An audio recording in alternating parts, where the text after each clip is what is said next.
Welcome to this week's episode of Leadership Soundbites with Michelle and our very special guest, Pierre Khawand. And he is, I'll remind you if you didn't watch last week's episode, the founder of People-OnTheGo.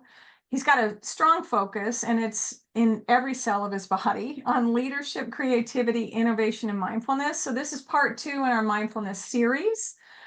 This time we're focusing on it. Mindfulness is a catalyst for innovation. And so the quote we're going to kick off with is around a beginner's mind. So it says, in the beginner's mind, there are many possibilities, but in the expert's mind, there are few. And when I think about this, I think about my mentor when Margie Haganey, when I would step into the room and when I was learning something new. One of the things that she cautioned me on, because the further that we get into our leadership career, the more experience we have, and the less likely we are to step in with a beginner's mind. So it's one of those things that if you're stepping into something that you've never stepped into before, which, oh, by the way, people, is every freaking day, okay? We've never lived today. We lived yesterday. And as John Maxwell says, that ended last night, right? So when you step into today because it's a day that you've never lived before. So I think mindfulness helps us realize, let's put our assumptions and everything else on the side, and let's step in with intentionality and pay attention to what's going on so that those creative opportunities, they just frickin' drop at our doorstep. So welcome, Pierre, to this topic.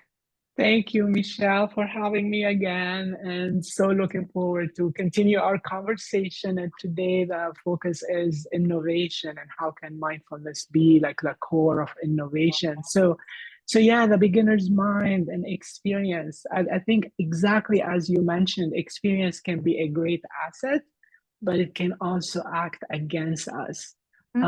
So when we talk about the expert's mind, as an expert, whoever that person is, we're trained as experts to evaluate and assess things based on what we already know.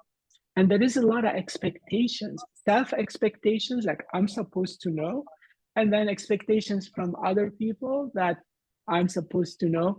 So therefore, we tend to prematurely use that experience and knowledge, which can kill creativity and innovation. So it's not that we want to ignore that knowledge we have. We just want to discern on when to bring it to the equation. So creativity and innovation, they do happen when we go beyond what we know. So the idea is to be mindful of what we know, and being mindful that there is a lot we don't know, and therefore adopting more of a humble attitude. And part of that is being curious and honoring that there is so much that we don't know. And I would add one more thing to that, which is this is also a collective effort. So making room for the collective knowledge in the group or the team or the organization. So being kind of inclusive in pulling the knowledge, even though we may have the knowledge, but pulling it from different sources, engaging other people so we can really get the different perspectives and get to some more creative outcomes. There's a lot that stood out, but it was so funny. I wrote a couple notes about something. The word prematurely, I loved, because I think what it is it's a dance, right? That we pull in. And so are we leading? It's like when we tell leaders or coach leaders around stepping in with curiosity, you have all this knowledge, but you don't lead with that. You don't lead with your assumptions. You don't lead with your suggestions. You don't lead with what you believe needs to happen. You've got it in your back pocket, right? As you do experience and perspectives and everything else. And so I love that, the fact that, we're going to use it, but we're not going to use it first. Yeah. Right. Yeah. And so what are you walking in with where you got a better understanding? The other thing that stood out for me is when you were talking about being inclusive.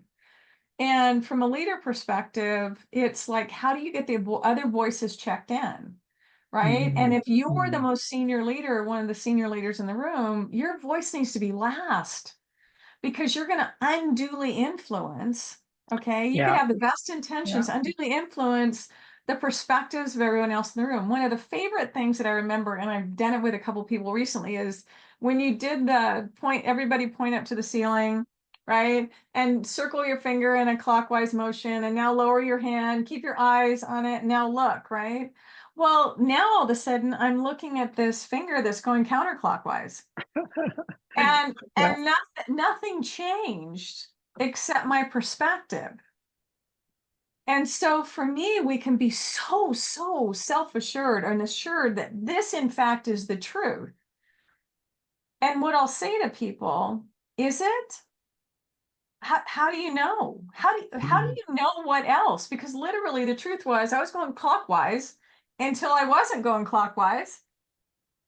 And so I think that those perspectives are so invaluable because we have Yes, ours and only ours. yes, yes. Yeah, and you really hit on a very important point, Michelle, which is influencing each other. Mhm, So any conversation, any brainstorming session, any problem-solving session, it's so easy for the person who knows to jump in and share their knowledge, especially if they have that authority or they are the leader in the mhm, team. And that influences, that changes the outcome mhm, right away. And that limits the possibilities. So one thing we do, I don't know if we've done that in one of the sessions that you've attended, Michelle, but in the design thinking world, one of the things we do when we brainstorm, we pose a question, we call it a trigger question, mhm, to invite people to put ideas down. And then we say, in silence, we let mhm, everyone write down their ideas on their own. No one shares anything yet. And then after everyone written their ideas, we go around and hear every person's ideas before the subject matter talks, before the mhm, expert talks. And that brings all these perspectives. Most of the time, the expert or the subject matter expert are blown away in how mhm, much new nuances and angles and things they may not have even thought about before. So yeah, yeah. this creating an environment where everyone is heard and Mhm, no one is influencing anyone else mhm, until later, until the lively discussion starts, until we have everything on the table. mhm. Yeah. Yeah, it's you go back to there's no bad idea. And there isn't. There's no bad idea. They're ideas, right? It's not like you're going, let's invest $15 million for what, and then you can have bad ideas sometimes, right? But hopefully there's a vetting process that gets to that. But I think the whole point is that you leapfrog off these ideas and these other things because it's like you'll say something and that triggers something else for me, and all of a sudden it just grows and expands and just has more of a life of its own. But if we stifle that, then it never gets to that point that you're going, oh my God, we're doing amazing things. Yeah, we're doing the same stuff we've always done. Mm-hmm. Mm-hmm. And I think that's the Yeah. difference between the catalyst for innovation to where you're just going places that you never imagined and same old. Mm-hmm. Mm-hmm. Yeah. Yeah. Yeah. It's so kind of what we're alluding to or what we're working with is being mindful of our biases and Mhm, our preconceived ideas about the problem or the situation or the solution, and being mindful of our fear. And this is mhm, where mindfulness really comes into play. And fear can play here in two ways.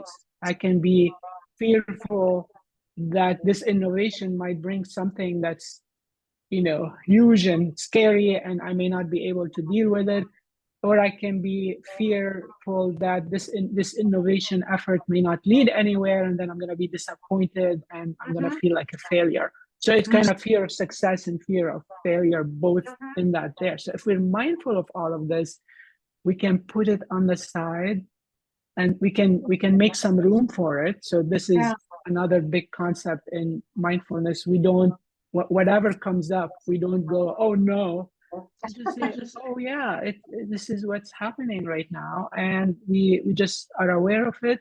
We treat it and ourselves with kindness and Mhm. self-compassion. We put it on the side, and then we can go into the situation with an open mind and a curious mind. Yeah, I think I'm going to throw one more fear in the mix for you, that I'm sure you've run across, and I know I've surfaced it with leaders that I've worked with and in myself.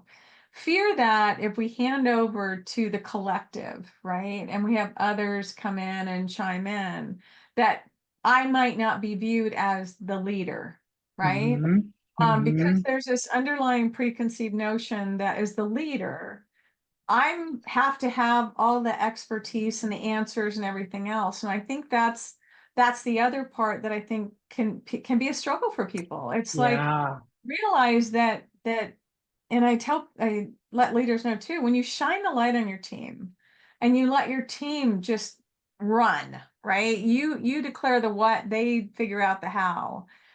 They shine the light back on you. I mean, it's, you don't need to be the front man. And there's power in empowering. So I think that's the other thing that comes to mind for me that can be a fear for some people. It's like, if I'm not that one, if I'm not the superhero with the cape on, with the answer man, whatever it may be, who am I? Yeah. Yeah, it can become, I mean, it can become an existential question. Like, what Hmm. am I bringing to the table? Yeah, yeah. Which is a great call for shifting our definition and our feeling about leadership from being the person who knows to being the person who facilitates the Mhm. knowing. Yeah. So that can help us be successful when we bring other people in, as opposed to kind of connecting the success with our own knowledge being the one. Yeah, no, I agree. Thank you for this one. I love this topic and this particular aspect of it. So thank you. So what are one or two things that you want people to walk away with around mindfulness and the catalyst for innovation? Yeah, I would like to bring us back to what came up earlier, Michelle, which is how much is the fear playing into Mm, our inability to create innovation and to have our team be innovative. So being mindful of what is really going on behind the scene and mm, asking like, why am I hesitating? Is there any fear? What kind of fear? Put it mm. into some language so we Mm. can kind of decode it and have it be, it's okay if it's present, Yeah, but having it be present and contained, and then moving into how can I open the floor to yeah. ideas and to ways. Yeah. It's so funny. I'm sitting here as a bobblehead smiling. One of the hashtags, if you will, that have been with me for probably 2 decades is face your fears and do it anyway. So it's like facing it is surfacing it, giving it a name, identifying what it is. And you can go, holy cow, this scares the crap out of me. And let's go do this thing, right?